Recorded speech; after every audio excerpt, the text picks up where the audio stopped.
I'm really learning to love these oscillating multi-tools. This one here I've had for a couple of years now, and it is definitely the thing to have when you're tearing apart stuff around the house, like taking apart this deck, taking apart trim, whatever, where you got to get into a tight space.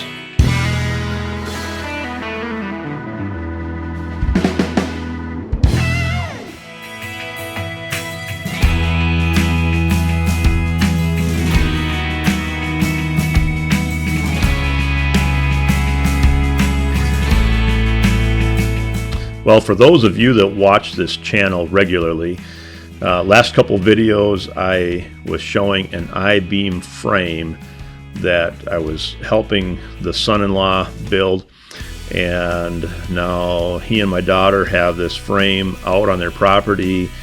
They are starting to put the house together and it's looking great, so kudos to them. Great job.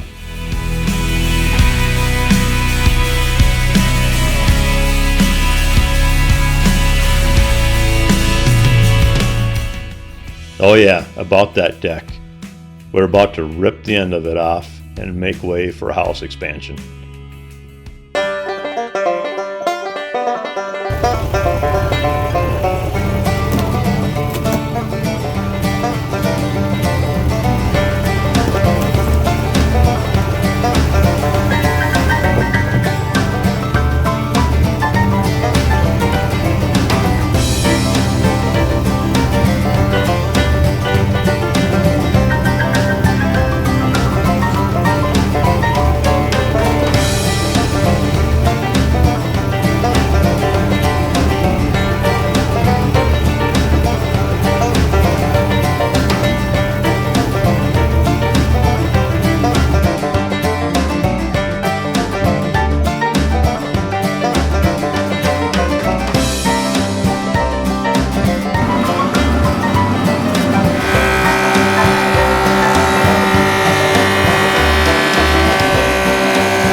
And if you've been watching the channel, you know that I'm working on some live edge slabs to use as countertops in both of our bathrooms.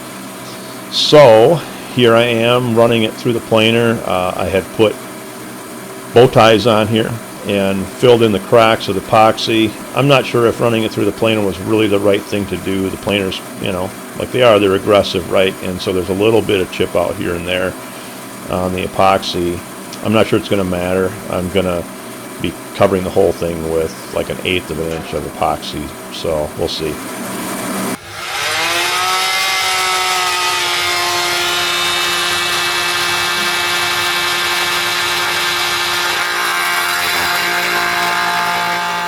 And here we're starting to cut off the backsplash from the old countertop.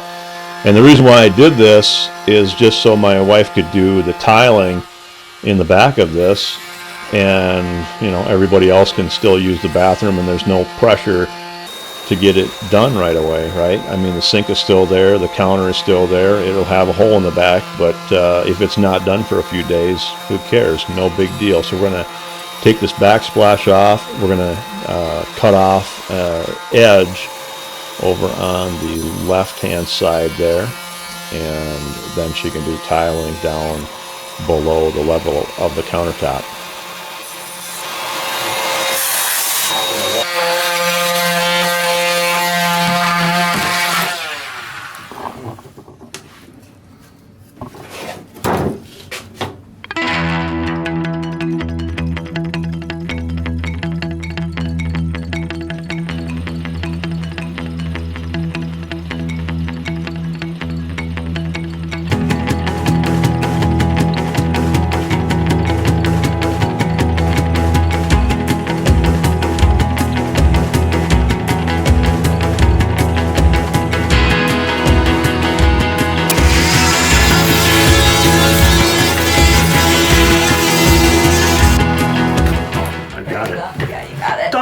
You've done it.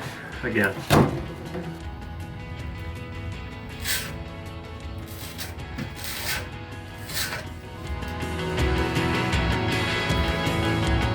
All right, so Mrs. is getting at it with the tile.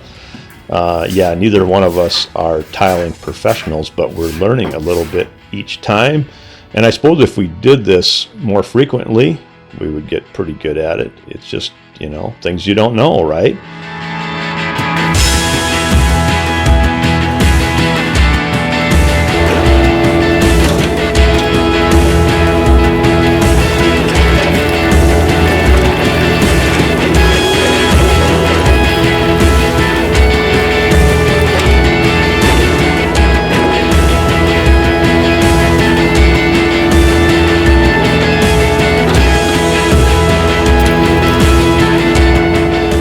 All right, don't judge me too harshly here. This is only the second time that I've operated a digger, and I'm actually pretty amazed at the ability of, not my mind necessarily, but the human mind to take these controls, and from the beginning of the day where you have to think about every movement till the end of the day, about 8 hours of time on the digger, being able to do the movements without even thinking about it, and then you don't even know, how did I just make that thing do what it did?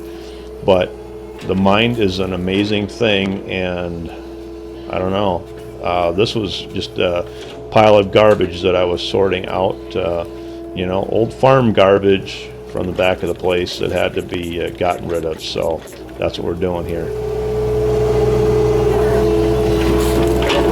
Oh, you wanna? No, I'm just scanning. I'm not trying to take a selfie. I thought you were trying to take a selfie of your walk around there.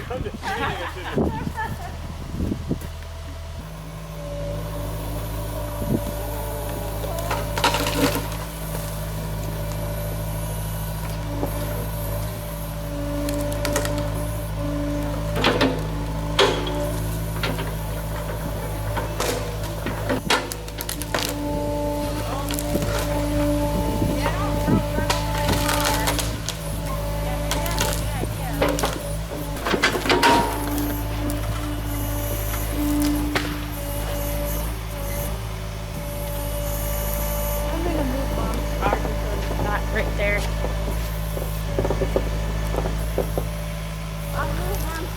What's that? Oh, okay. That's a pretty good one. Pretty good size. This is bigger than the last one. Yeah, that's big.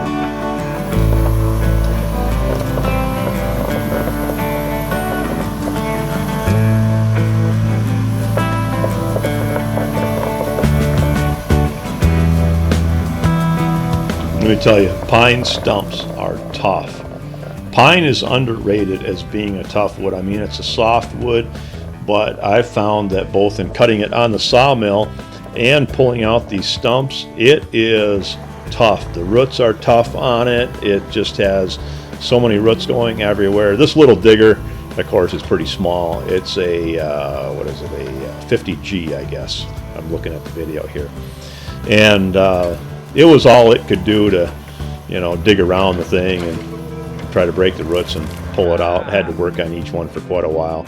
A lot of fun. Anyway, here they are. 4 stumps total, 3 pine and 1 oak. So I'll leave you with that. Hey everybody, thanks for watching, and I hope you do subscribe and come back next time for more of this silliness we got going on here.